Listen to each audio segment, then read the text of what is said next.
যে সূরাটি থেকে আপনাদের সাথে কিছু কথা শেয়ার করব।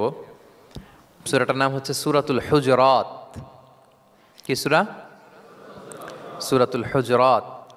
এটা মাদানী সূরা, মদিনাতে নাজিল হয়েছে একেবারে শেষ দিকে, মাদানী জিন্দেগির শেষ দিকে, নবম হিজরিতে নাজিল হয়েছে, তার মানে একেবারে শেষ দিকে। এটা কোরআনের সূরার যে ধারাক্রম সে অনুযায়ী ৪৯ নম্বর সূরা এবং সূরার আয়াত সংখ্যা ১৮। এই সূরাটাকে সূরাতুল আখলাক বলা হয়, মানে আমাদের আখলাক যাতে সুন্দর হয় এরকম 10টা কমান্ডমেন্টস আল্লাহ তাআলা ইনস্ট্রাকশন এই সূরাতে দিয়েছেন। আমাদের সমাজটা যাতে পিসফুল সোসাইটি হয়, হ্যাঁ, আল্লাহ তাআলা কিছু মোরাল স্ট্যান্ডার্ড, কিছু ইথিক্যাল স্ট্যান্ডার্ড, কিছু ম্যানার আমাদেরকে শিখিয়েছেন। কোরআন কিন্তু আমাদেরকে ম্যানার শিখায়। কি শিখায়? ম্যানার্স শিখায়। আজকে দেখবেন যে কোরআন আমাদের কি কি ম্যানার্স শিখায়। আমাদের সমাজটা যাতে একটা পিসফুল সোসাইটি হয়, শান্তিপূর্ণ সমাজ হয়, কোরআন কিছু আমাদেরকে এথিক্যাল স্ট্যান্ডার্ড বেঁধে দিয়েছে। আজকে আমরা এগুলো জানবো যে কি কি ম্যানার কোরআন আমাদেরকে মেনটেন করতে বলে, পালন করতে বলে। এবং আপনি আলোচনাটা পুরোটা শুনে আপনি নিজেই বুঝবেন যে আসলেই এই ম্যানার্সগুলো, এথিক্যাল স্ট্যান্ডার্ডগুলো, এই ভ্যালিউসগুলো যদি আমরা আমাদের সমাজে অ্যাপ্লাই করি, আমাদের সোসাইটিটা একটা শান্তিপূর্ণ সোসাইটি হয়ে যাবে ইনশাআল্লাহ। তাহলে কি কি ইনস্ট্রাকশন আল্লাহ তাআলা দিলেন to make our society a peaceful society, আমরা এটা দেখব। 1 নম্বরে আল্লাহ তাআলা যে ইনস্ট্রাকশনটি দিয়েছেন, শুরুতে বলে রাখা ভালো, মৌলিকভাবে 10টি দিক নির্দেশনা আল্লাহ তাআলা দিয়েছেন আমাদের সমাজটাকে শান্তিপূর্ণ করার জন্য। 10টা ম্যানার আল্লাহ তাআলা শিখিয়েছেন। আওয়াজ করে বলেন তো মোট কয়টি নির্দেশনা? 10টি। আমরা গুনে গুনে সামনের দিকে আগাবো। 1 নম্বরে আল্লাহ তাআলা বললেন, ইয়া আইয়ুহাল্লাযীনা আমানু লা তুকদ্দিমু বাইনা ইয়াদাইল্লাহি ওয়া রাসূলিহি ওয়াত্তাকুল্লাহ ইন্নাল্লাহা সামিউন আলিম। ওহে বিশ্বাসীরা, তোমরা আল্লাহর রাসূল তোমাদেরকে যা করতে বলে এইটার চেয়ে বেশি অ্যাডভান্স হয়েও না, অতটুকুতেই থাকো, ওইটাতেই কল্যাণ, ওইটাতেই বরকত। আল্লাহ রাসূলের চাইতে বেশি বোঝা যাবে না, ওনারা যেটা বলেছেন এটাই ফাইনাল। মা কানা লিমুমিনিন ওয়ালা মুমিনাতিন ইযা কাদাল্লাহু ওয়া রাসূলুহু আমরান আইয়াকুনা লাহুমুল খিয়ারাতু মিন আমরিহিম। আল্লাহ রাসূল যদি আমাদেরকে কোনো নির্দেশনা দেয়, তখন কোনো বিশ্বাসীর জন্য এটা মানলেও চলে, না মানলেও চলে, এরকম ভাবা যাবে? আল্লাহ রাসূলের পক্ষ থেকে, আল্লাহর পক্ষ থেকে একটা আদেশ আসছে, এখন এই আদেশ আপনি মানলেও হয়, না মানলেও হয়, এরকম নাকি ব্যাপারটা? বলেন তো। বরং মানতেই হবে। বরং কি? মানতেই হবে। এটা কম্পালসারি, এটা অপশনাল না। তাহলে সমাজকে শান্তিপূর্ণ করার 1 নাম্বার গাইডলাইন হচ্ছে আল্লাহ রাসূলের পক্ষ থেকে যে নির্দেশনা আসবে এটা আপনাকে কম্পালসারি টু অ্যাবাইড বাই, এটা মানতেই আপনাকে হবে। এবং রাসূল সাল্লাল্লাহু আলাইহি ওয়াসাল্লাম যেটা শিখিয়েছেন ওইটাই স্ট্যান্ডার্ড, এর চেয়ে আর ভালো করা যায় না। এক সাহাবী বেশি ইবাদত করতে যেয়ে বললেন যে আমি আজ থেকে সারা রাত তাহাজ্জুদ পড়ব, রাতে আর ঘুমাবো না। আরেক সাহাবী বললেন আমি সারা বছর রোজা রাখবো, আমি আর রোজা ভাঙবো না। আরেক সাহাবী বলে আমি আমার স্ত্রীদের কাছে যাব না, আমি সন্ন্যাসী জীবনযাপন করব। তো রাসূল সাল্লাল্লাহু আলাইহি ওয়াসাল্লাম শুনে অপছন্দ করলেন, বললেন তোমরা নাকি এমন এমন বলেছ, আমি তো বিশ্বনবী রাহমাতাল লিল আলামিন, আল্লাহর হাবিব, আমি তো কোনো দিন রোজা রাখি, আবার কোনো দিন রাখি না। সোম বৃহস্পতিবারে রাখি, অন্যান্য দিন তো রাখি না। আবার রাতে আমি ঘুমাই, আবার তাহাজ্জুদও পড়ি, আবার আমি স্ত্রীদের সাথেও মেলামেশা করি। তো আমার এই ব্যালেন্স লাইফ লিড করেও তো আমি আল্লাহর শ্রেষ্ঠ হতে আমার কোনো সমস্যা হয় নাই, তোমাদের কি সমস্যা হলো? সুবহানাল্লাহ। দেখেন, ইসলাম খুব ব্যালেন্সড অ্যাপ্রোচে বিশ্বাস করে, ভারসাম্যপূর্ণ জীবন বিধান। তার মানে রাসূল সাল্লাল্লাহু আলাইহি ওয়াসাল্লাম যেটা শিখিয়েছেন ওইটাই স্ট্যান্ডার্ড। আপনি কি রাসূল সাল্লাল্লাহু আলাইহি ওয়াসাল্লামের চেয়ে বেশি মুত্তাকি হতে পারবেন? বুঝে থাকলে আওয়াজ করে বলুন, আল্লাহ রাসূলের চেয়ে বেশি বুজুর্গ হওয়া সম্ভব? মুত্তাকি হওয়া সম্ভব? আল্লাহওয়ালা হওয়া সম্ভব?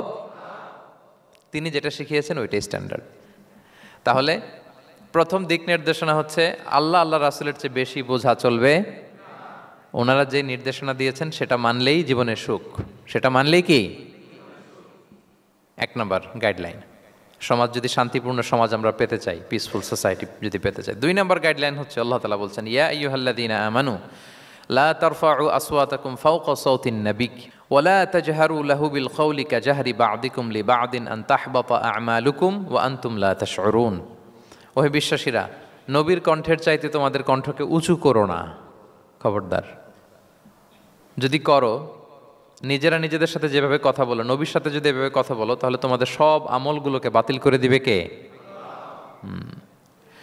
এই আয়াত নাজিলের একটা প্রেক্ষাপট আছে। বনু তামিম গোত্রের লিডার কে হবে এটা নিয়ে ডিসকাশন হচ্ছিল। তো আবু বকর রাদিয়াল্লাহু তাআলা আনহু বললেন আমি চাই উনি হোক লিডার। ওমরে ফারুক বলে না না না, উনি না, আপনি বুঝতে পারেন নাই, আমি চাই ইনি হোক। আবু বকর বলে, ওমর তুমি ঠিক বলো না, আমি বললে তুমি খুলে উল্টাটা বলো, উনি হলে ভালো হয়। ওমরে ফারুক বলে, না না না, উনি না, উনি হলে, এই যে উনি উনি করে দুইজন তর্ক বিতর্ক করতে করতে ওনাদের কণ্ঠটা রাসূল সাল্লাল্লাহু আলাইহি ওয়াসাল্লামের কণ্ঠের চাইতে একটু উঁচু হয়ে গেল, যেটা দেখতে অনেকটা অশোভন ছিল, সুন্দর দেখাচ্ছিল না।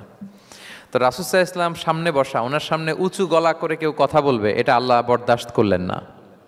আরশের উপর থেকে আল্লাহ তাআলা আয়াত নাজিল করলেন, লা তারফাউ আসওয়াতাকুম ফাওকা সাওতিন নবী, খবরদার নবীর কণ্ঠের চাইতে যেন তোমাদের কণ্ঠ উঁচু হয়ে না যায়। যদি যায় তাহলে তোমাদের আমলগুলো বাতিল হয়ে যাবে, এবং নিজেরা নিজেদেরকে যেভাবে ডাকো সেভাবে ডেকো না, এরকম করলে আমল বাতিল হয়ে যাবে। তো আল্লাহ তাআলা এখানে আদব শিক্ষা দিলেন যে রাসূল সাল্লাল্লাহু আলাইহি ওয়াসাল্লামের সামনে কথা বলতে গেলে খুব ভদ্র ভাষায় কথা বলতে হবে, শালীন ভাষায় কথা বলতে হবে। মজার ব্যাপার হচ্ছে, আপনারা জানেন কিনা জানি না, যারা হজ উমরা করেছেন আপনারা দেখবেন যে রাসূল সাল্লাল্লাহু আলাইহি ওয়াসাল্লামের পবিত্র কবরের উপর এই আয়াতটা এখনও লেখা আছে যে লা তারফাউ আসওয়াতাকুম ফাওকা সাওতিন নবী, নবীর কণ্ঠের চাইতে যেন কণ্ঠ উঁচু হয়ে না যায়। এজন্য দেখবেন যে যারা রাসূল সাল্লাল্লাহু আলাইহি ওয়াসাল্লামের কবর জিয়ারত করতে যায়, ওনারা কবরের সামনে যে ধৈর্য ধারণ করতে পারে না, বুক ফেটে কান্না আসে যে আজীবন যে নবীর কথা শুনলাম, যে নবীর হাদিস শুনলাম, যে নবীকে আমি এত ভালোবাসি, যে নবী আমার জন্য সুপারিশ করবেন, যে নবী আমাকে হাউজে কাউসারের পানি দিবেন, সেই নবী এখানে শুয়ে আছে। এটা ভাবতেই মুমিন হৃদয়ে বাঁধ ভাঙা কান্নার জোয়ার আসে, হাউমাউ করে কাঁদতে ইচ্ছে করে, কিন্তু ওখানে আওয়াজ করা যায় না, কারণ ওখানে লেখা লা তারফাউ আসওয়াতাকুম ফাওকা সাওতিন নবী, নবীর দরবারে বড় গলায় আওয়াজ করে কোনো শব্দ উচ্চারণ করা যাবে না। খুব ভদ্র বিনম্র চিত্তে রাসূল সাল্লাল্লাহু আলাইহি ওয়াসাল্লামের রওজার সামনে দাঁড়িয়ে আমরা সালাম পাঠ করি। তো এই নিয়মটা শুধু যে রাসূল সাল্লাল্লাহু আলাইহি ওয়াসাল্লামের জন্যই খাস তা নয়, আমাদের আব্বা আম্মা, আমাদের শিক্ষক, মুরব্বী, আধ্যাত্মিক নেতা, ধর্মীয় গুরু, ইসলামী আন্দোলনের বড় লিডার, এরকম যে কারো সামনে বড় গলায় উঁচু গলায় আওয়াজ করে কথা বলা যাবে না, বরং সেখানে ভদ্রতা, এটিকেটস, নম্রতা, এটা বজায় রাখতে হবে। এটা বুঝতে পেরেছেন? হ্যাঁ। পাশাপাশি রাসূল সাল্লাল্লাহু আলাইহি ওয়াসাল্লাম একবার দুপুরবেলায় ওনার ঘরে শুয়েছিলেন। সূরার নাম হচ্ছে সূরাতুল হুজুরাত, মনে আছে তো আপনাদের? সূরার নাম কি? হ্যাঁ, হুজুরাত মানে হচ্ছে কম্পার্টমেন্ট বা অ্যাপার্টমেন্ট, যেখানে মানুষ থাকে আর কি। রাসূল সাল্লাল্লাহু আলাইহি ওয়াসাল্লাম এরকম 9টা হুজরাখানা ছিল। আপনার বাংলাদেশে ইমাম সাহেবের হুজরাখানা এই শব্দটার সাথে পরিচিত না সবাই? এই হুজরাখানা থেকে আল হুজরাত, রাসূল সাল্লাল্লাহু আলাইহি ওয়াসাল্লামের 9 জন স্ত্রী এই 9টা হুজরাতে থাকতেন, এবং এগুলো মসজিদে নববীর সাথে অ্যাটাচ করা ছিল। দুপুরে খেয়ে রাসূল সাল্লাল্লাহু আলাইহি ওয়াসাল্লাম কাইলুলা করছেন, বিশ্রাম নিচ্ছেন। হঠাৎ কিছু বেদুইন লোক, যাদের মধ্যে সভ্যতার ছোঁয়া লাগেনি, তারা এসে রাসূল সাল্লাল্লাহু আলাইহি ওয়াসাল্লামকে ডাকতে আরম্ভ করলো, ইয়া মুহাম্মদ উখরুজ ইলাইনা, ইয়া মুহাম্মদ উখরুজ, এই মুহাম্মদ বেরো বেরো, কথা আছে, এই মুহাম্মদ বেরো বেরো। মানে কেমন যেন বন্ধুরে ডাকতেছে, মনে হচ্ছে বন্ধুকে ডাকতেছে। আল্লাহ তাআলা এটা বরদাস্ত করলেন না, বললেন খবরদার, নিজেরা নিজেদেরকে যেমনে ডাকো, নবীকে যদি অমনে ডাকো, তোমার ঈমান আমল সব বাতিল হয়ে যাবে, খবরদার, সব বাতিল হয়ে যাবে। বরং ওনাকে যখন সম্বোধন করবে তখন ডাক দিবে খুব ভদ্র ভাষায়, বলতে হবে ইয়া নবী আল্লাহ, ইয়া রসুল আল্লাহ, ইয়া হাবিব আল্লাহ, এরকম ভদ্রোচিতভাবে রাসূল সাল্লাল্লাহু আলাইহি ওয়াসাল্লামকে ডাকতে হবে। তাহলে রাসূলের সামনে কণ্ঠ উঁচু করার কারণে আল্লাহ তাআলা এই আয়াত নাজিল করলেন, এবং এই আয়াত নাজিলের পরে ওমরে ফারুক রাদিয়াল্লাহু তাআলা এত ভয় পেলেন। এরপরে রাসূল সাল্লাল্লাহু আলাইহি ওয়াসাল্লামের সামনে কথা বলতে গেলে উনি এত আস্তে কথা বলতেন, ওই যে বেশি জোরে যদি কথা বলে তাহলে আমার সব আমল বাতিল হয়ে যাবে, এত আস্তে বলতেন। রাসূল সাল্লাল্লাহু আলাইহি ওয়াসাল্লাম জিজ্ঞেস করা লাগতো, ওমর কি বললে, আবার বলো তো, একটু জোরে বলো ওমর, আরেকটু জোরে বলো, আরেকটু জোরে বলো। সুবহানাল্লাহ।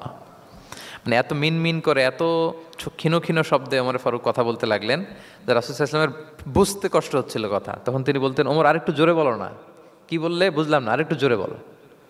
ওনারা এতটা ভয় পেয়েছিলেন এই আয়াত নাজিল হওয়ার পরে। তাহলে 2 নাম্বার ইনস্ট্রাকশন হচ্ছে, মুরব্বী, শিক্ষক, উস্তাজ, ধর্মীয় গুরু, আধ্যাত্মিক নেতা, ইসলামী আন্দোলনের বড় নেতা, এরকম রেসপেক্টেড কারো সামনে উচ্চবাচ্য করে কথা বলা উচিত না। এটা আদবের খেলাফ, শিষ্টাচারের খেলাফ।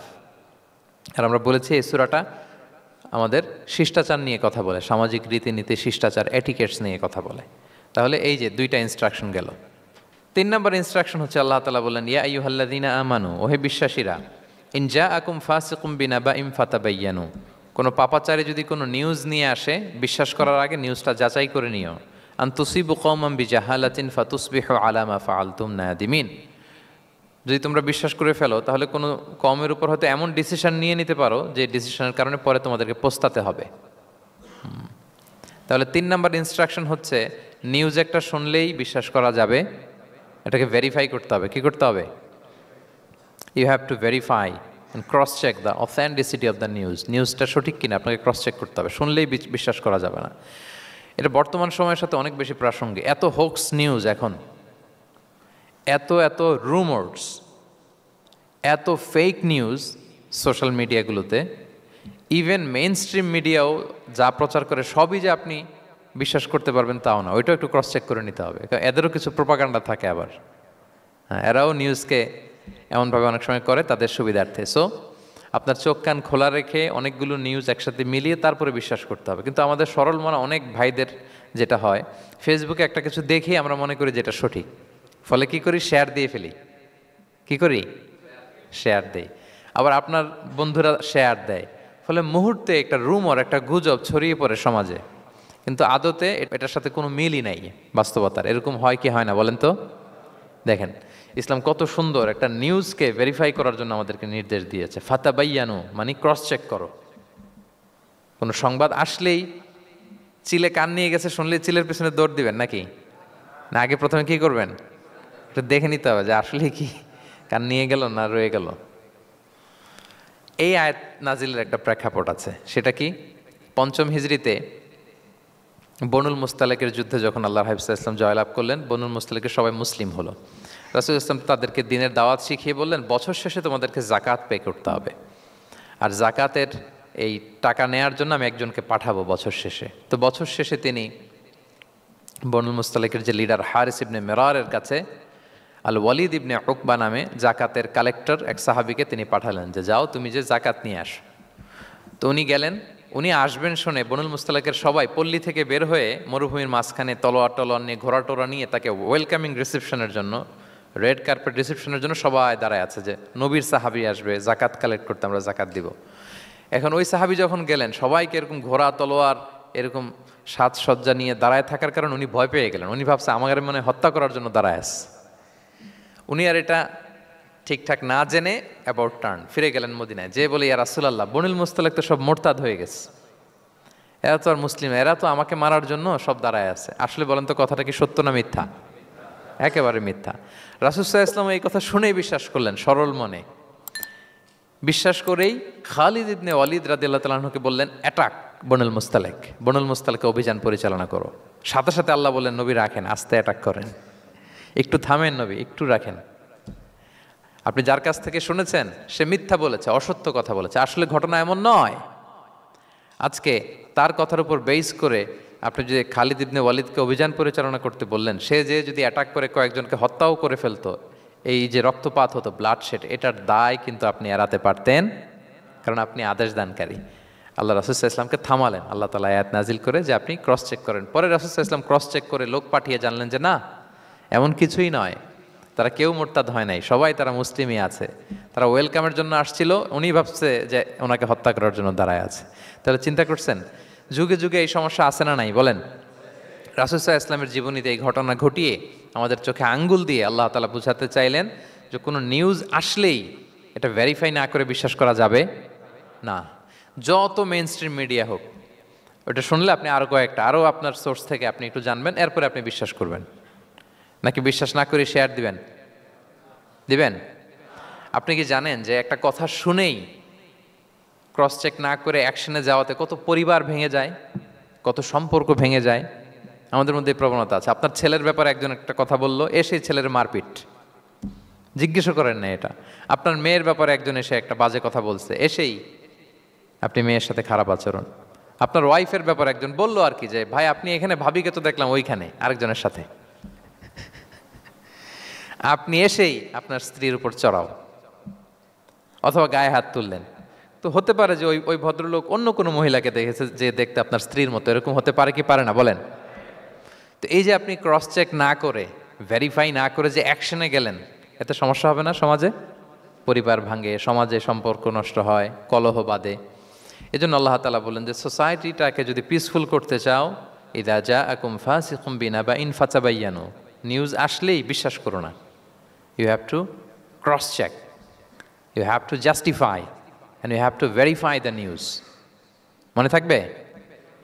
তাহলে আজকে থেকে ফেসবুকে একটা পেলে আমরা কি করব? শেয়ার দিয়ে দিব। কি শেয়ার দিবেন না? কি করব?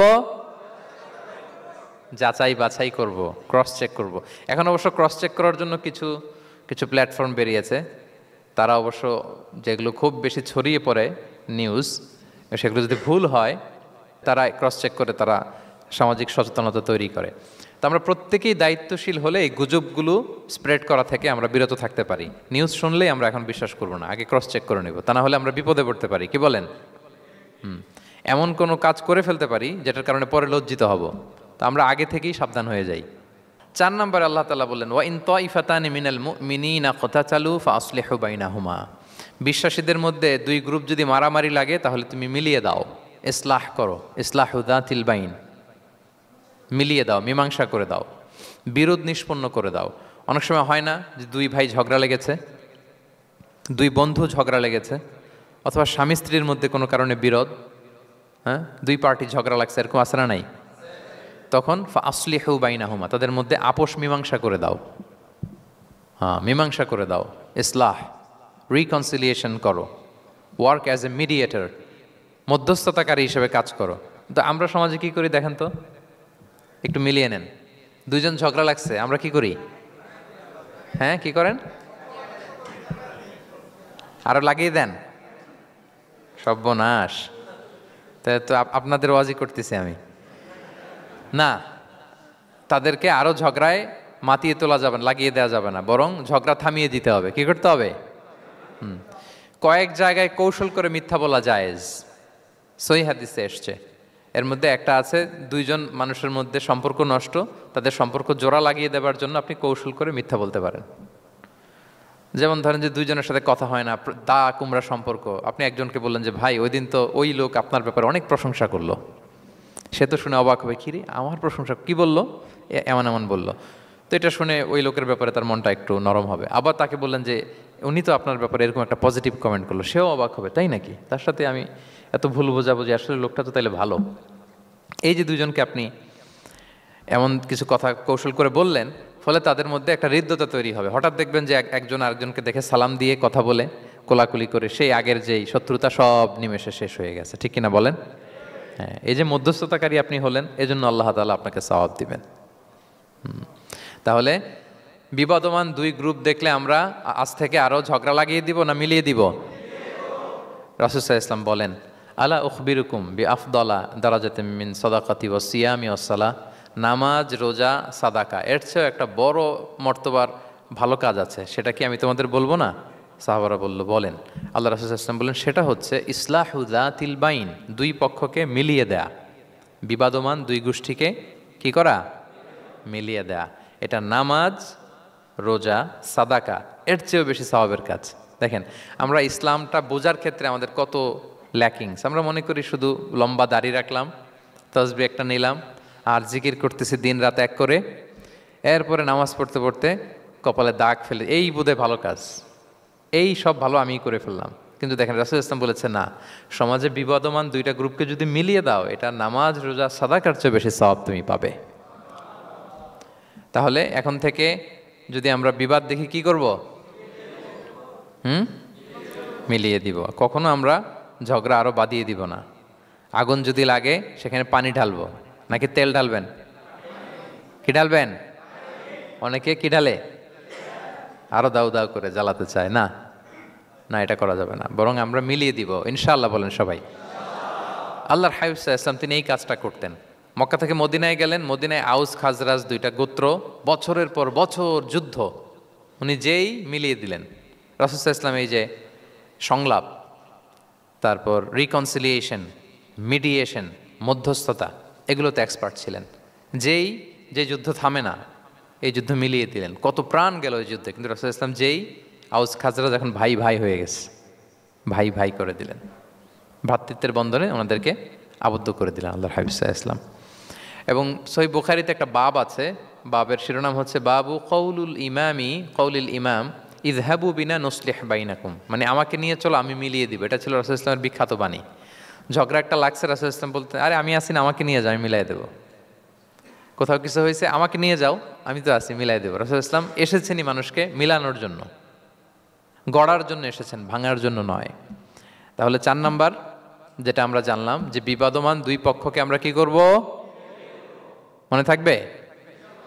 এই যে আমি শুরুতে বলেছিলাম যে একটা শান্তিপূর্ণ সমাজ যদি আপনি গড়তে চান তাহলে এই 10টা ইনস্ট্রাকশনের কোনো বিকল্প নাই। এখানে সোশ্যাল নর্মস, কিছু মোরালিটি, কিছু ভ্যালিউজ, বিশেষ করে ম্যানার্স আমাদেরকে শিখিয়েছেন আল্লাহ তাআলা। তাহলে 4টা জানলাম, কয়টা? 5 নম্বরে আল্লাহ বলেন, ইয়া আইয়ুহাল্লাযীনা আমানু লা ইয়াসখার কওমুন মিন কওম আসা আন ইয়াকুনু খায়রাম মিনহুম। ওহে বিশ্বাসীরা, তোমরা একে অপরকে তুচ্ছ তাচ্ছিল্য করো না, হাসি ঠাট্টা করো না, কাউকে সুখরিয়া মানে কাউকে তুচ্ছ করা, কাউকে নিয়ে ব্যঙ্গ করা, হাসি তামাশা করা, এটা করো না, এটা কবিরা গুনাহ। মানে এমন কোনো কথা বলো না যাতে তোমার ভাইয়ের মনে কষ্ট হয়, এরকম কিছু বলা যাবে না। আমরা অনেক সময় এটা করে ফেলি, এমন কথা বলি যেটাতে আরেক ভাই বা আরেক বোন কষ্ট পায়। আমরা খুব সিম্পলি বলি, কিন্তু এটা কবিরা গুনাহ। এটা কি? বিশেষ করে তার আকৃতি নিয়ে আপনি কিছু বলতে পারবেন না, এটা বড় কবিরা গুনাহ। এটাকে বডি শেমিং বলে। কি বলে?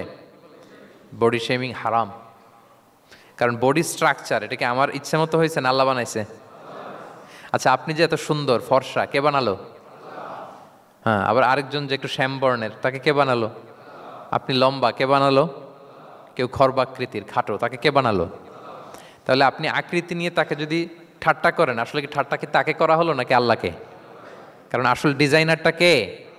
হুয়াল্লাযী ইউসাউবিরুকুম ফিল আরহামি কাইফা ইয়াশা। আল্লাহ তাআলা তোমাদেরকে যেমন চেয়েছেন ঠিক তেমন মাতৃগর্ভে তোমাদেরকে ডিজাইন করেছেন, তোমাদের আকৃতি দিয়েছেন। এজন্য কারো আকৃতি নিয়ে অবজ্ঞা করা, তুচ্ছ করা, হেয় করা, এটা প্রকারান্তরে আল্লাহকে অবজ্ঞা করার সমান। দ্য ক্রিয়েটর, যিনি স্রষ্টা, তাকে আপনি অবজ্ঞা করেছেন, ঠিক কিনা বলেন? তাহলে এখন কারো আকৃতি নিয়ে কিছু বলবেন? আমরা বাংলাদেশে এরকম বলি না? বেশি মোটা হলে তাকে একটা নাম দিয়ে ফেলি। হ্যাঁ, কি বলি? কি বলেন? মোটু। তারপর কেউ চিকন হলে তাকে একটা নাম দিয়ে ফেলি, চিকন আলী। এরপর ধরেন যে কারো হয়তো নাক ছোট, চোখ ছোট, তাকে চাকমা বলে আমাদের এলাকায়। হ্যাঁ, নাক ছোট চাকমা। তো এটা হইল? তো সে কি নিজে তার নাককে এরকম বানাইছে? এরকম নানা ধরনের আকৃতির অনেক কিছু হতে পারে। এই যে বডি শেমিং, এটা হারাম। এটা কি? এবং জরিপে এসেছে অনেক বাচ্চারা স্কুলে যেতে চায় না তার দেহের বিভিন্ন আকৃতি নিয়ে, তার বন্ধুরা তাকে টিস করার কারণে। খুব মোটা সে, তাকে নিয়ে তার ফ্রেন্ডরা এমন কথা বলে, সে আর স্কুলে যাওয়ার প্রতি আগ্রহ ফিরে পায় না। তো এটা কত বড় সামাজিক সমস্যা আপনি খেয়াল করেছেন? হ্যাঁ, কখনো কারো আকৃতি নিয়ে কোনো কমেন্টস করা যাবে? কারণ আকৃতিটা দিয়েছে কে? এটা খবরদার, এটা বড় কবিরা গুনাহ। আব্দুল্লাহ ইবনে মাসউদ রাদিয়াল্লাহু তাআলা আনহু, এই সাহাবী, ওনার পা দুইটা ছিল চিকন চিকন পা। উনি একবার আরাক গাছের চূড়ায় উঠেছেন, মেসোয়াকের ডাল ভেঙে মেসোয়াক করবেন। বাতাসের ঝাপটা, ওনার লুঙ্গিটা একটু সরে গিয়েছে, পা দুইটা দেখা গিয়েছে। তো এত চিকন পা দেখে সাহাবারা সবাই হাসতেছে নিচে।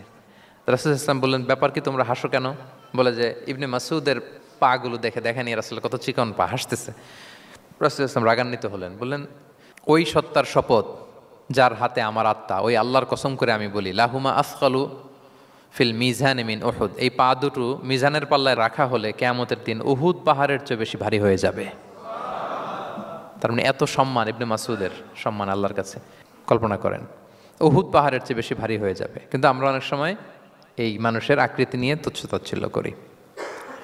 রাসূল সাল্লাল্লাহু আলাইহি ওয়াসাল্লামের একজন স্ত্রী ছিল, নাম সফিয়া। কি নাম? সফিয়া বিনতে হুয়াই ইবনুল আখতাব। উনি আকৃতিতে কিছুটা খাটো ছিলেন এবং একটু স্থূলাকৃতির ছিলেন। তো এটাকে একটু ইঙ্গিত করে আম্মাজান আয়েশা রাদিয়াল্লাহু তাআলা আনহা একবার একটা শব্দ ব্যবহার করেছেন, মানে শব্দ দিয়ে কৌশলে বুঝিয়েছেন, তানি কসিরা, মানে আপনার সেই খাটো স্ত্রী সফিয়া। নারীদের মধ্যে এটা থাকে স্বাভাবিক, মানবীয় কারণে। একাধিক স্ত্রী হলে মানবীয় কারণে একটু জেলাসি বা একটু কিছু বিষয় থাকে, এটা থেকে মানুষ বেরোতে পারে না, এবং সেটা নবীদের স্ত্রীরাও সেটা থেকে বেরোয়া সম্ভব ছিল না। তো কথা বলতে বলতে এমন একটা শব্দ বললেন যেটা দিয়ে সাফিয়া রাদিয়াল্লাহু তাআলা আনহাকে বুঝালেন যে আপনার অমুক স্ত্রী, মানে তিনি আকৃতিতে কিছুটা খাটো এবং কিছুটা স্থূলাকৃতির। এই শব্দটা রাসূল ইসলাম পছন্দ করলেন না, বললেন, আয়েশা, এটা তুমি কি বললে? আয়সা তুমি কি জানো, লাকুত কুলতি কালিমা, তুমি এমন একটা শব্দ বলেছ সফিয়ার ব্যাপারে, লাউ মুজিজাত বিমা ইল বাহরিলা মাজহাজাতহু, এই শব্দটা যদি নীল সাগরে ছেড়ে দেওয়া হয় তাহলে এই শব্দের পঙ্কিলতার কারণে নীল সাগরের পানি মুহূর্তেই কালো হয়ে যাবে। আর এরকম শব্দ যেন আমি না শুনি। আমার জান আয়সা রাদিয়াল্লাহু তাআলা সচেতন হয়ে গেলেন, আর কখনো এরকম বলেননি। দেখেন রাসূলুল্লাহ সাল্লাল্লাহু আলাইহি ওয়াসাল্লাম কখনো এই বডি শেমিংকে স্পেস দিতেন না, কখনো না। আমরা এগুলোকে ছোট মনে করি, কিন্তু যাকে আপনি বলেন সে অনেক কষ্ট পায় মনে, সে খুব মনে কষ্ট পায়, এজন্য এটা বলা যাবে না, খবরদার। রাসূল সাল্লাল্লাহু আলাইহি ওয়াসাল্লাম বলেন, ইন্নাল আবদা লা ইয়াতাকাল্লামু বিল কালিমাতি মা ইয়াতাবায়্যানু ফিহা ইয়াজিল্লু বিহা ফিন্নার। মানুষ অনেক সময় মুখ ফসকে এমন কমেন্ট করে ফেলে অন্যের ব্যাপারে, এটা দিয়ে সে মাঝে মাঝে জাহান্নামী হয়ে যায়, কিন্তু সে ভাবেই নাই এই শব্দে আমাকে জাহান্নামে ঢুকাবে। কারণ এই মুখ দিয়ে যা বেরোয় এটা বলতে অনেক সাবধানে। রাসূল ইসলাম বলেছেন, দুইটা অঙ্গের গ্যারান্টি যদি কেউ আমাকে দেয় আমি তাকে জান্নাতের গ্যারান্টি দেই। মাইয়াদমান লি মা বাইনা লিহিয়াইহি ও মা বাইনা রিজিলাইহি আদমান লাহুল জান্নাহ। দুই অঙ্গের গ্যারান্টি যে দেয় তাকে আমি জান্নাতের গ্যারান্টি দেয়। এক হচ্ছে দুই চোয়ালের মাঝখানে যা আছে মানে জিব্বা, এই জিব্বার গ্যারান্টি যদি দেয়। আরেকটা হচ্ছে দুই পায়ের মাঝখানে যা আছে মানে মানুষের প্রাইভেট। এই দুইটা অঙ্গের গ্যারান্টি যদি কেউ দেয় যে এই দুই অঙ্গ দিয়ে আমি কোনো পাপ কাজ সংগঠিত করব না, বিশ্বনবী সাল্লাল্লাহু আলাইহি ওয়াসাল্লাম বলেন আমি আমার ওই উম্মতকে জান্নাতের গ্যারান্টি দেই। তাহলে তুচ্ছ তাচ্ছিল্য ঠাট্টা বিদ্রুপ করা যাবে না। 6 নম্বরে ওয়ালা তালমিজু আনফুসাকুম, তোমরা অন্যের বদনাম করে বেরিও না। লামজ আসছে লুমাজা থেকে, ওয়াইলুল লিকুল্লি হুমাজাতিল লুমাজা, যে প্রকাশ্যে অন্যের বদনাম করে বেড়ায়, অন্যের দোষ খুঁজে বেড়ায়। একদল লোক আছে দেখবেন শুধু অন্যের দোষ খোঁজে, নিজের দিকে আঙ্গুল যায় না। কিন্তু এইভাবে আরেকজনের দিকে আঙ্গুল দিলে যে 3টা আঙ্গুল নিজের দিকে যায় এটা আবার ভুলে যায়। কাউকে যদি আমি এরকম করি, আমার দিকে কয় আঙ্গুল বলেন? এই 3টা কার দিকে? আর আরেকজনের দিকে 1 আঙ্গুল। তো কাউকে কিছু বলার আগে 3বার নিজেরটা ভাববেন যে নিজে কি করেন। ওয়ালা তালমিজু, অন্যের বদনাম করো না, প্রকাশ্যে অন্যের দোষ খোঁজো না। সবচেয়ে বুদ্ধিমান সে যে নিজের দোষ খোঁজে, নিজের সমালোচনা যে করতে পারে সেই সর্বাপেক্ষা বুদ্ধিমান। কিন্তু আমরা একদল আছি শুধু সমালোচনা, ওর এই সমস্যা, ওর এইটা, ওর মানে তার দায়িত্ব হচ্ছে সবার সমস্যা বের করা। এরকম দায়িত্বপ্রাপ্ত কিছু লোক আছে না নাই? সবাই না, এগুলো থেকে আমাদের বেরিয়ে আসতে হবে। অন্যের দোষ খোঁজা বাদ দিতে হবে, দোষ খুঁজলে নিজের দোষ খুঁজতে হবে। আমরা আত্মসমালোচনা করবো। খেয়াল রাখবেন সবচেয়ে ভালো হচ্ছে আত্মসমালোচনা, সবচেয়ে ভালো কি? তারপরে মোটামুটি ভালো হচ্ছে আলোচনা, আর সবচেয়ে খারাপ হচ্ছে সমালোচনা। কিন্তু আমরা সবচেয়ে করি বেশি কোনটা? এটা চেঞ্জ করতে হবে, আত্মসমালোচনা বাড়াইতে হবে। আমি প্রায় একটা কথা বলি, small people talk about people, average people talk about things, and great people talk about ideas. ছোট মনের মানুষ যারা, এরা মানুষ নিয়ে কথা বলে, এর এই সমস্যা ওর। মাঝারি ধরনের যারা, এরা বিভিন্ন বিষয় নিয়ে, ঘটনা নিয়ে কথা বলে। গ্রেট মাইন্ড যারা, এরা আইডিয়া নিয়ে কথা বলে, যে এই আইডিয়া ইমপ্লিমেন্ট করলে সমাজের এটা সমাধান হবে, এই আইডিয়া জেনারেট করতে পারলে এইটা কাজ হবে। তো এখন বলেন, আপনি কি ছোট মনের মানুষ হবেন না বড় মনের? অন্যের দোষ খুঁজবো, আর তাহলে কারটা খুঁজবো? ইনশাল্লাহ বলেন সবাই। কটা গেল? 7 নাম্বার, ওয়ালা তানাবাজু বিল আলকাব, কাউকে মন্দ উপনামে ডেকো না। মন্দ উপনামে ডেকো না মানে কাউকে একটা বিশেষ নাম দিও না, তার নামটা সুন্দরভাবে ডাকো। নাম বিকৃতি করা কবিরা গুনাহ। নাম আপনি বলুন, হুজুর এটা একটা কথা হইলো, নাম বিকৃতি করছি তো কি হয়েছে? এটা আপনার কাছে সমস্যা নাই। ধরেন যে ওই লোকের নাম আব্দুল্লাহ, আপনার কাছে আব্দুল্লাহ এটা সিম্পল, ধুর আব্দুল্লাহ একটা কিছু হইলো। কিন্তু যার নাম আব্দুল্লাহ তার কাছে এটা অনেক দামি। তার কাছে কি? কারণ এটা তার পরিচয় বহন করে। ধরেন যে আমার নাম কি মিজান, আপনার কাছে মনে হয় আরে মিজান একটা নাম হইলো, তা আমার কাছে তো এটা অনেক গুরুত্বপূর্ণ, কারণ এটা আমার পরিচয় বহন করে। এই নামে মানুষ আমাকে ডাকে, ফলে এটা আমার খুব আদরের, আমার কাছে বড্ড যত্নের, দরদের নামটা। আপনার কাছে নাও হইতে পারে। মানুষ প্রত্যেকে তার নিজের নামকে খুব পছন্দ করে। দেখবেন যে মানুষ কাগজ পেলে নিজের নামটা লেখে, সিগনেচার দেয় একটা, দেখবেন দেয়। এরপর দেখবেন যে সি বিচে ঘুরতে গেলে বালুর মধ্যে নিজের নামটা লিখে, দেখবেন লিখে। শুধু তাই না, লিখে আবার একটা লাভ আঁকে, লাভ চারদিকে আঁকে। কেন আঁকে? কারণ এই নামটা সে পছন্দ করে অনেক, এটা তার কাছে গুরুত্বপূর্ণ, আপনার কাছে নাও হতে পারে। এজন্য প্রত্যেকে প্রত্যেকের নামটা তার কাছে খুব আদরের যত্নের, তার নামটা আপনি সুন্দরভাবে বলবেন। নাম আপনি বিকৃত করতে পারবেন না। এটা কি গুনাহ? সগীরা কবিরা গুনাহ। এটা আমরা সমাজে করি, নাম বিকৃত করি না, নাম বিকৃত করা যাবে না। ওয়ালা তানাবাযু বিল আলক, মন্দ নামে ডেকো না। আমাদের সমাজে এটা আছে, দেখবেন যে বাবা মা সুন্দর নাম রেখেছে আবু বকর, ওকে ডাকে বক্কইরা, আছে না এরকম? তারপর নাম রেখেছে ধরেন আব্দুল কুদ্দুস, ওকে ডাকে, নাম রেখেছে আব্দুল ওয়াক্কাস, ওকে ডাকে। এই বিকৃতি আপনি করতে পারবেন? কারণ কিয়ামতের দিন আপনার নাম ধরে, আপনার বাবার নাম ধরে ডাকা হবে। তুদআউনা ইয়াউমাল কিয়ামাতি বিআসমাইকুম ওয়া আসমাই আবাইকুম। কিয়ামতের দিন তোমার নাম, তোমার বাবার নাম, যখন আপনাকে ডাকবে ফেরেশতারা, আপনার নাম এবং আপনার বাবার নাম ধরে ডাকা হবে। এজন্য রাসূল সাল্লাল্লাহু আলাইহি ওয়াসাল্লাম বলেন ফা আহসিনু আসমাক, তোমাদের নামগুলো সুন্দর রেখো, নাহলে সেই দিন ডাকবে বল্টুর ছেলে কল্টু দাঁড়াও, তখন এই কোটি কোটি মানুষের সামনে আপনি এই নাম নিয়ে দাঁড়াবেন আর লজ্জায় পড়বেন। আর যদি বলে আব্দুর রহমানের ছেলে আব্দুল্লাহ আসো, কত সুন্দর। নামগুলো ভালো আলেম দিয়ে ক্রস চেক করে কনসালটেশন করে এরপরে রাখবেন। আর কাউকে মন্দ নামে কখনো ডাকা যাবে না, তার বংশের কোনো খারাপ কিছু দিয়ে তাকে ডাকা যাবে না। ধরেন একজনের বাবা ছিল চোর, কিন্তু তার সন্তান সে সৎ মানুষ হইতে পারে না, এখন বাবার কথা কি আপনি চোরের পোলা বলে ডাকতে পারবেন? না, আপনি ডাকবেন না, বলতে পারবেন না, কারণ সে তো ভালো। তাহলে নাম বিকৃত করা, মন্দ উপনামে ডাকা, এটা কবিরা গুনাহ। এটা আমরা কখনো করব? মনে থাকবে প্রিয় ভাইরা? আচ্ছা, ৮ নম্বরে আল্লাহ তাআলা বলছেন ইয়া আইয়ুহাল্লাযীনা আমানু জিতানিবু কাসীরাম মিনায-যন, ওই বিশ্বাসীরা তোমরা ধারণা থেকে বেঁচে থাকো। ইন্না বা'দা-যন্নি ইসমুন, কিছু কিছু ধারণা আছে এটা পাপ। ধারণা, অ্যাজাম্পশন করে কথা বলা নিষেধ। ধারণার উপর বেস করে কথা বলা যাবে। অনেকে ধারণার উপর কথা বলে, বেশিরভাগ ধারণাই মিথ্যা হয়। ধারণার বেশিরভাগ কি হয়? সো আপনি ধারণা, বেসড অন ধারণা আপনি কোনো কথা বলতে পারবেন, মানে যেটাকে আমরা বাংলায় বলি আন্দাজে কথা বলা। বাংলা আমরা কি বলি? আন্দাজে আপনি কিছু বলতে পারবেন না, আপনাকে নিশ্চিত হইতে হবে। আমরা খালি চোখে যা দেখি, বাস্তবে ওই ঘটনা নাও হতে পারে এরকম। হোয়াট এভার উই সি, এটা রিয়েল সিনারি নাও হতে পারে, কিন্তু ভেতরে হয়তো এমন কিছু একটা আছে যেটা আমরা জানি না। এজন্য ধারণা করে কথা বলা নিষেধ ইসলামে। ওয়া ইন্না যন্না লা ইউগনি মিনাল হাক্কি শাইআ, আল্লাহ বলেন ধারণা কখনো সত্যের বিকল্প হতে পারে না। আপনাকে সত্যটা জেনে বলতে হবে, আপনি ধারণার উপর কিছু বলতে। আমরা এরকম সমাজে অনেক করি, অনেক আপনি পাবেন। দেখবেন যে ধরেন যে আপনাকে আপনার এক বন্ধু দেখলো, রিক্সা দিয়ে যাচ্ছেন, আপনার পাশে এক নারী বসা, তো সে অনেক কিছু খারাপ ধারণা করতে পারে। এরকম হয় না সমাজে? তো এমন হতে পারে যে আপনি আপনার ছোট বোনকে নিয়ে বেরিয়েছেন, হতে পারে না? কিন্তু আপনি তো একটা ধারণা করে ফেললেন অন্য কিছু। বা আপনার ভাগ্নিকে নিয়ে বের হয়েছেন, আপনার খালাকে, আপন খালাকে নিয়ে বেরিয়েছেন কোনো কাজে, ডাক্তারের কাছে বা কিছু একটা হতে পারে। কিন্তু তাকে দেখেই আমি এদিক সেদিক বলতে আরম্ভ করলাম যে ওকে তো দেখছি এরকম এরকম এরকম, আছে না নাই? আমাদের সমাজে আমি দেখেছি যে কারো যদি ঠোঁট কালো হয় তো মানুষ ধারণা করে নেয় লোকটা মনে হয় সিগারেট খায়। কিন্তু সিগারেট সেবন করা ছাড়াও কারো ঠোঁট কালো হতে পারে কি পারে না বলেন? এই যে এগুলো সমাজে প্রচলিত। বিয়ে করার পর পর ইমিডিয়েট যদি কেউ একটা গাড়ি কিনে বা হুন্ডা কিনে, এটা কি বলে বলেন তো? এই বোধহয় শ্বশুর বাড়ি থেকে যৌতুক নিয়ে আসছে।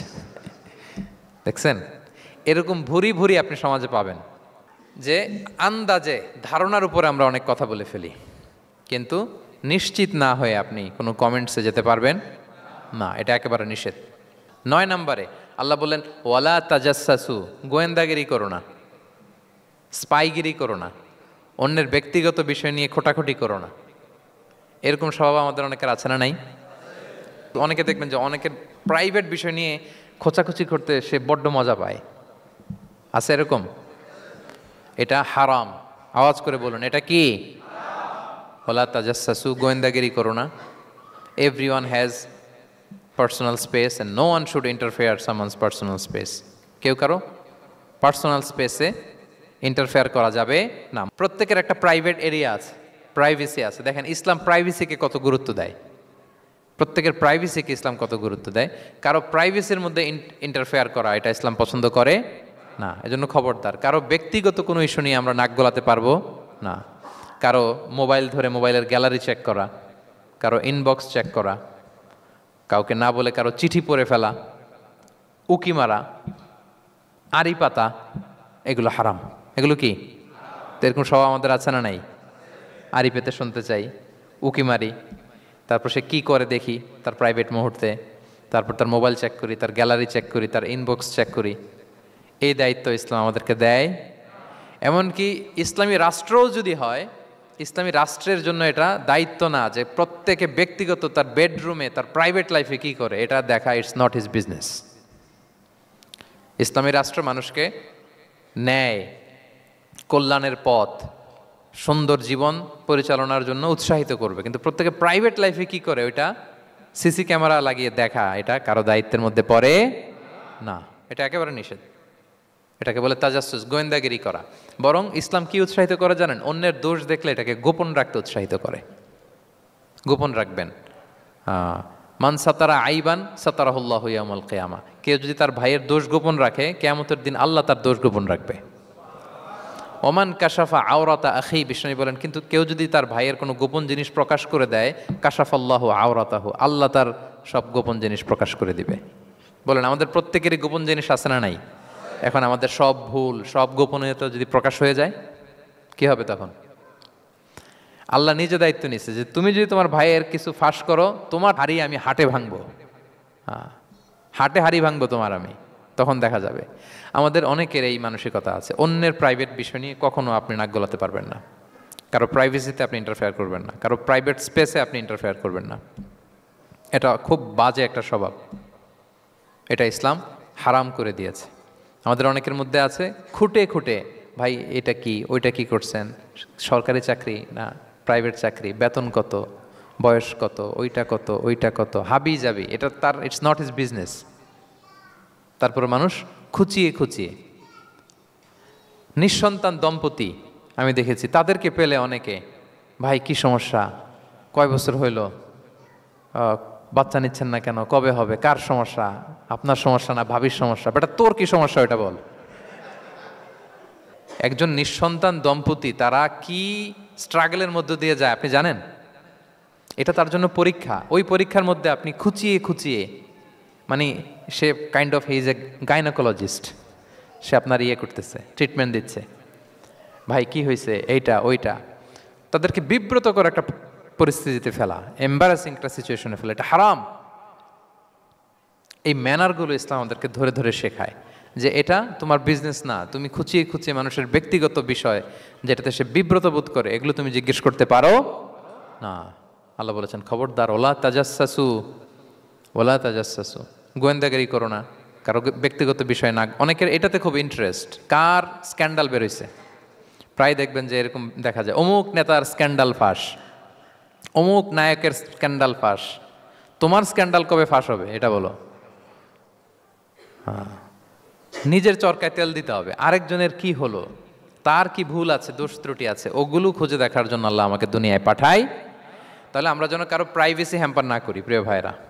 এটা ইসলাম আমাদেরকে উৎসাহিত করে, নির্দেশনা দেয় যে আমরা কারো প্রাইভেট কোনো ইস্যু নিয়ে নাক গলাবো না, ব্যক্তিগত বিষয়ে নাক গলাবো না। কারো দোষ দেখলে এটা আমি গোপন রাখবো। কি করব? আনলেস ইউ আর এ জাজ, আপনি বিচারক, আপনার কাছে আসছে, তখন আপনি বিচার করবেন। কিন্তু এমনি এমনি আপনি জাজমেন্টাল হতে পারবেন না। You can not jump to the conclusion, একটা কিছু আন্দাজে বলে ফেলতে পারবেন না। এই দায়িত্ব আপনাকে দেয়া হয়নি।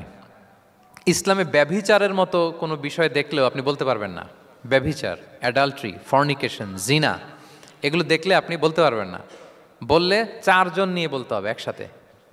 আপনি 3 জন যে যদি কাজের কাছে বলেন যে এই ছেলে আর মেয়েকে আমি অপকর্ম করতে দেখছি, কাজী 3 জনকে নিয়ে আগে 80 টাকা করে বেত মারবে পিঠে। তো করে দেখতে বলছে কে?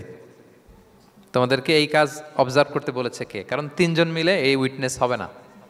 4 জন উইটনেস যদি থাকে তাইলে তাও আমরা দেখছি বললে হবে না, তারপরও মায়ের। আরও রলি আমি বলি, 4 জন এসে যদি বলে যে আমি একজন নারী একজন পুরুষকে ন্যাকেড অবস্থায় এই ঘরে প্রবেশ করতে দেখছি, তারপরও কাজে নিয়ে এই 4 জনের আশীর্বাদ দিবে, কারণ এতেও প্রমাণিত হয় নাই। তারা হয়তো একটা জায়গায় অবস্থান করেছে কিন্তু বড় ধরনের কোনো পাপের সাথে লিপ্ত হয় নাই হয়তো। তার মানে একেবারে চাক্ষুষ, তাও নারী দিয়ে এই উইটনেস হবে না, 4 জন পুরুষ এই পাপ কাজের চাক্ষুষ সাক্ষী ছিল। এটা যদি বলে, সব কিছু যদি মিলে যায় তারপরে তাদেরকে শাস্তি দেওয়া যাবে, এর আগে সম্ভব না। এটা কোনো মানুষ কোনো পাপ কাজ এইভাবে লোকচক্ষুর সামনে কখনো করে না। তার মানে দেখেন এটা কেন এরকম শক্ত করা হলো, যাতে আপনি না বলেন, কারণ বলতে গেলে আপনি আরো মাইর খাবেন, অপবাদের শাস্তি পাবেন। হ্যাঁ, ইফকের শাস্তি। ইসলাম কিভাবে মানুষের প্রাইভেসিকে হেফাজত করে। কেউ কোনো একটা মানুষ হয়তো কখনো শয়তানের ওয়াসওয়াসায়, নফসের তাড়নায়, বন্ধুর পাল্লায় পড়ে কোনোভাবে সে পাপে জড়িয়ে পড়েছে, আপনি এটাকে ইস্যু বানাচ্ছেন। কিন্তু এমন হতে পারে ওই পাপের পরে সে এমনভাবে তওবা করেছে, এমনভাবে ফিরে এসেছে, এমনভাবে প্র্যাকটিসিং হয়েছে যে সে ভালো কাজ দিয়ে আপনাকেও ছাড়িয়ে গেছে। আপনি আটকায় যাবেন কিন্তু কিয়ামতের দিন ও আটকাবে না। এরকম হতে পারে কি পারে না? তো ওর পিছনে লাগছেন কেন আপনি? আপনি আপনার ইস্যু দেখেন, আপনি কতটা প্র্যাকটিসিং হতে পেরেছেন, আপনি কতটা শুদ্ধাচার আনতে পেরেছেন আপনার জীবনে, সেটা দেখতে হবে। এজন্য খবরদার, ওয়ালা তাজাসসু, গোয়েন্দাগিরি করো না, কারো প্রাইভেট বিষয় নিয়ে নাক গলাতে যেও না। সুবহানাল্লাহ, হোয়াট এ রিলিজিয়ান! কত সুন্দর আমাদের ধর্ম, হাউ লাকি উই আর! আমরা কত ভাগ্যবান যে আল্লাহ তাআলা এই ধর্ম আমাদেরকে দিয়েছেন, এমন বিধান আমাদের জন্য প্রেসক্রাইব করেছেন যেগুলো মানলে আমাদের সমাজটা একটা জান্নাতের বাগান হয়ে যাবে। তাহলে 9 নম্বর ছিল ওয়ালা তাজাসসু, গোয়েন্দাগিরি করুন। আজকে থেকে করবেন? কারো মোবাইল ধরবেন, আর গ্যালারি দেখবেন, কারে কি মেসেজ করছিল পড়তে যাবেন, গোপনে তার ড্রয়ার খুলে তার চিঠি পড়বেন, আড়ি পাতবেন, উকি মারবেন, কারো গোপন বিষয় নিয়ে ইন্টারেস্ট দেখাবেন? কথা বলেন না, দেখাবেন? এগুলো নিয়ে কোনো ইন্টারেস্ট আমরা দেখাতে পারবো না।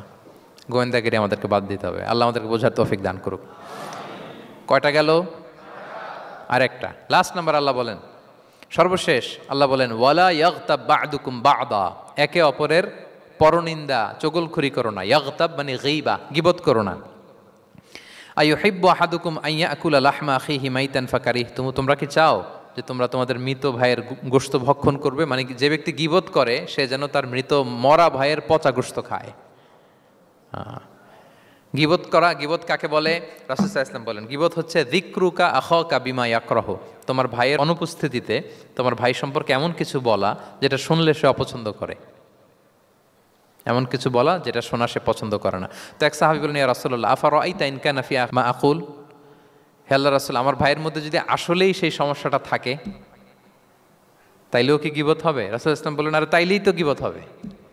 ওই দোষ যদি থাকে, ওটা তার অনুপস্থিতি যদি বলে বেরো তাইলেই তো গীবত হবে। আর ওই দোষ যদি না থাকে তাহলে তো অপবাদ হবে, এটা তো আরো বড় গুনাহ, ওটা তো বহতান।